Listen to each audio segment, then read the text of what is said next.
चलिए आज की इस वीडियो में हम जानेंगे जितने भी पीएफ मेंबर्स है, आप यदि पीएफ क्लेम करने के लिए अप्लाई करते हैं तो आपका जो क्लेम है बार बार रिजेक्ट क्यों कर दिया जाता है। कुछ इसमें पॉइंट्स है जिसको आपको नोट करना है और उस पॉइंट को आप ध्यान रखिएगा ताकि आप जब भी पीएफ अप्लाई करते हैं तो आपका क्लेम रिजेक्ट ना हो।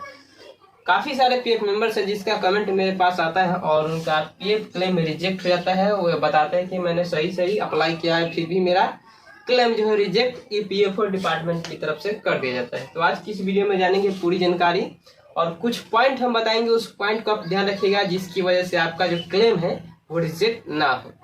तो चलिए जान लेते हैं। सबसे पहले आपको जाना है ईपीएफओ का ऑफिशियल साइट पर जाते हैं और वहां जाने के बाद आप अप्लाई करते हैं जब क्लेम का ऑप्शन, तो जो पेइंग एड्रेस होता है जहां से आपको पेइंग किया जाता है वहां पे काफी सारे मेंबर्स क्या करते हैं, वहां पे जो एड्रेस डालना चाहिए सही वो नहीं डालते हैं, उसमें कुछ गड़बड़ी कर देते हैं, कुछ रॉन्ग वहां पे इंफॉर्मेशन डाल देते हैं जिसकी वजह से उनका जो क्लेम है वो रिजेक्ट कर दिया जाता है।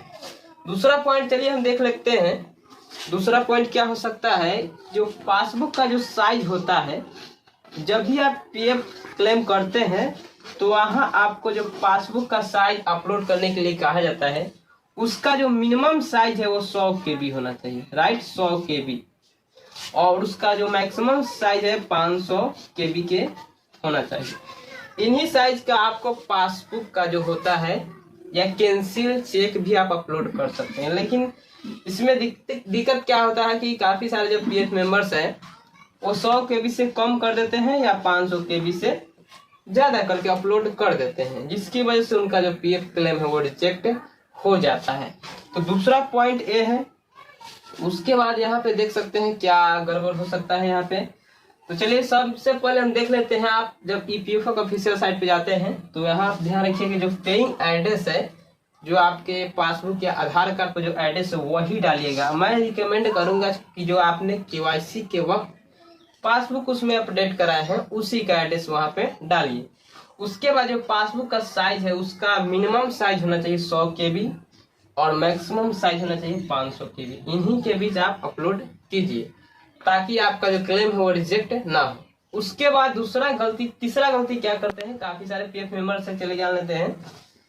वे कभी क्लेम करते हैं फॉर्म एडवांस के लिए, ठीक, फॉर्म एडवांस यानी फॉर्म 31 अप्लाई करते हैं। उन्हें क्लेम करना तो फॉर्म 31, लेकिन अप्लाई कर देते हैं कोई दूसरा फॉर्म सेलेक्ट कर देते हैं, जिसकी वजह से इससे फॉर्म यहाँ हमें अप्लाई करना है फॉर्म 31 और उसमें ऑप्शन भी आ जाते हैं फॉर्म 19 का, राइट, फॉर्म 19 का भी ऑप्शन आ जाता है। तो हमें सेलेक्ट करना चाहिए फॉर्म 31। जब हम क्लेम कर रहे हैं फॉर्म 31 एडवांस के लिए तो हम फॉर्म 19 को क्यों सेलेक्ट करेंगे, ये फॉर्म हम सेलेक्ट नहीं करते हैं, जिसकी वजह से हमारा क्लेम जो है रिजेक्ट कर दिया जाता है। तो ये भी एक पॉइंट है जिसकी वजह से क्लेम रिजेक्ट कर दिया जाता है। तो आप इन सभी को ध्यान रखिए ताकि आपका भी क्लेम रिजेक्ट ना हो। तो चलिए मिलते हैं हम आपसे नेक्स्ट वीडियो में, और हमारे चैनल को सब्सक्राइब कर लीजिए और जितने भी पीएफ मेंबर्स हैं सभी पीएफ मेंबर्स को इस वीडियो को शेयर कर दीजिए ताकि उन्हें भी ये जानकारी प्राप्त हो सके।